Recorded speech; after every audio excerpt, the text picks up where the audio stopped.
গণ অধিকার পরিষদের ভিপি নুরুল হক নূর স্পষ্ট ভাষায় বলে দিয়েছেন যে একটা লাশ পড়লে ভারতীয় ওপরে দুইটা লাশ পড়বে। আমরা সেই স্পিরিটকে ধারণ করি।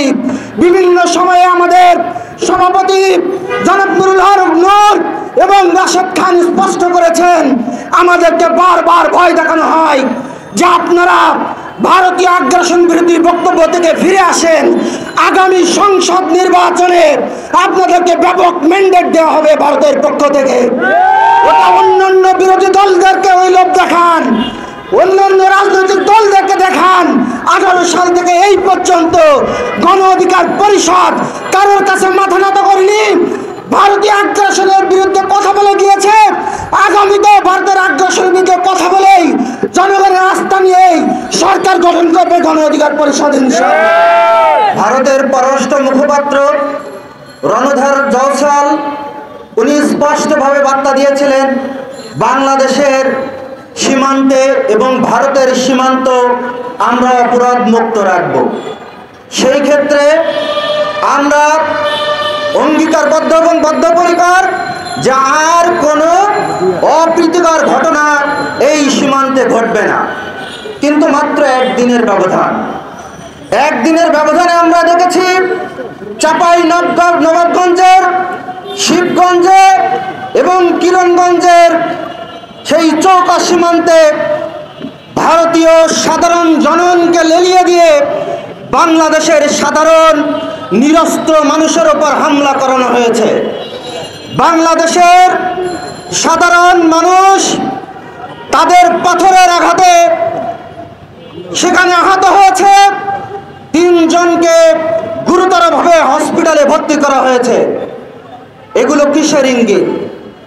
ভারতের সর্বোচ্চ পর্যায় থেকে কথা বলার পরেও বাংলাদেশের বিভিন্ন সীমান্তে যে উস্কানি দেওয়া হচ্ছে, এই উস্কানি একটা গভীর ষড়যন্ত্রের একটা অংশ।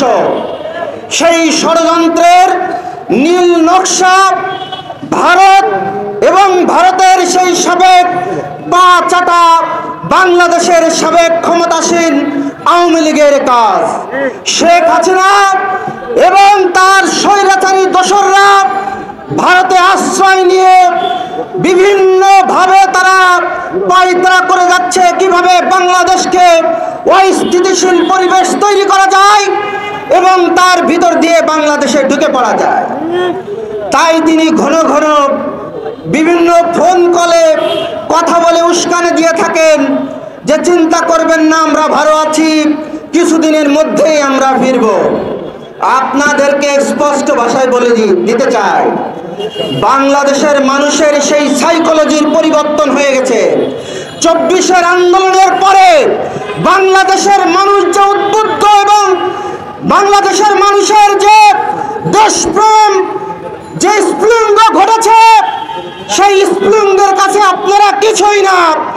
আওয়ামী লীগ 15-16 বছর যে চেটেপুটে খাওয়ার রাজনীতি প্রতিষ্ঠা করেছে, সেই রাজনীতিতে ফিরে আসার বিন্দু মাত্র চিন্তা ভাবনা থেকে আপনারা সরে যান। বাংলাদেশে গণ অধিকার পরিষদের যেদিন থেকে জন্ম, 2018 সালে কোটা সংস্কার আন্দোলন থেকে এই ভারতীয় আগ্রাসনের বিরুদ্ধে কথা বলে এসেছে। বাংলাদেশ যুব অধিকার পরিষদ বিভিন্ন সময়ে ভারতে আগ্রাসন কর্মসূচি পালন করেছে। ফেলানী হত্যা দিবসে ভারতের হাই কমিশন ঘেরাও করেছে, মোদি বিরোধী আন্দোলনে সোচ্চার ভূমিকা রেখেছে। আপনারা জানেন শাপলা চত্বরে মোদি বিরোধী আন্দোলনে গণ অধিকার পরিষদের এই ছাত্র অধিকার এবং যুব অধিকার পরিষদ ব্যাপক আন্দোলন গড়ে তুলেছিল।